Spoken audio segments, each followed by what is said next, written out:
اور جب وہ اپنی جوانی کو پہنچے تو ہم نے ان کو دانائی اور علم عطا کیا، اور نیکوکاروں کو ہم اسی طرح بدلا دیا تھا۔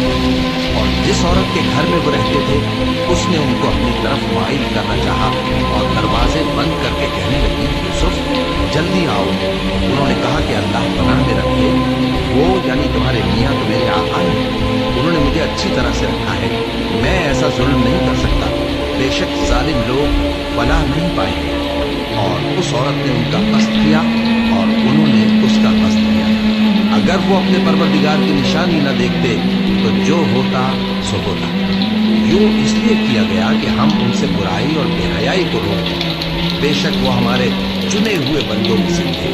اور دونوں دروازے کی طرف بھاگے، آگے یوسف پیچھے زلیخا، اور عورت نے ان کا کرتا پیچھے سے پکڑ کر جو کھینچا تو پھاڑ ڈالا، اور دونوں کو دروازے کے پاس عورت کا خاوند مل گیا۔ تو عورت بولی کہ جو شخص تمہاری بیوی کے ساتھ برا ارادہ کرے اس کی اس کے سوا کیا سزا ہے کہ یا تو قید کیا جائے یا اسے دکھ کا عذاب کیا جائے۔ یوسف نے کہا، اسی نے مجھ کو اپنی طرف مائل کرنا چاہا تھا۔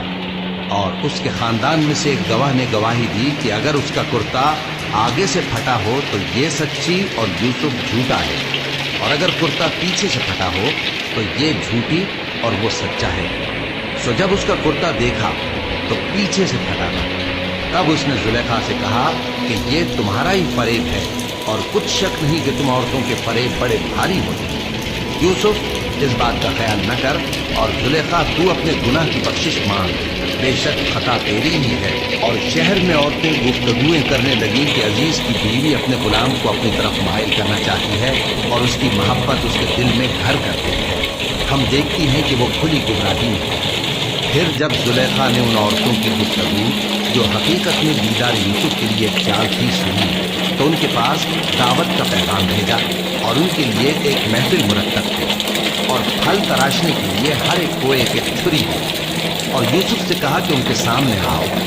جب عورتوں نے ان کو دیکھا تو ان کا روب حسن ان پر ایسا چھا گیا کہ پھل تراشتے تراشتے اپنے ہاتھ کاٹے، اور بے ساختہ بول اٹھی کہ اللہ پاک ہے، یہ آدمی نہیں، یہ تو کوئی بزرگ فرشتہ ہے۔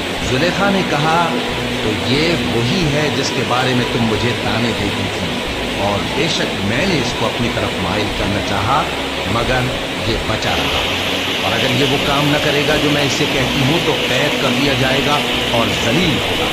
یوسف نے دعا کی کہ پروردگار، جس کام کی طرف یہ مجھے بلاتی ہیں اس کی نسبت مجھے قید پسند ہے، اور اگر تو مجھ سے ان کے فریب کو نہ ہٹائے گا تو میں ان کی طرف مائل ہو جاؤں گا اور نادانوں میں سے ہو جاؤں گا۔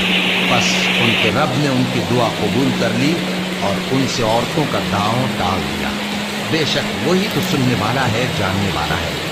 پھر باوجود اس کے کہ وہ لوگ ان کی بے گناہی کے نشان دیکھ چکے تھے، ان کی رائے یہی ٹھہری کہ کچھ عرصے کے لیے ان کو قید ہی کر دیں، اور ان کے ساتھ دو اور جوان بھی داخل زندہ ہوئے۔ ایک نے ان میں سے کہا کہ میں نے خواب دیکھا ہے، دیکھتا کیا ہوں کہ شراب کے لیے انگور نچوڑ رہا ہوں۔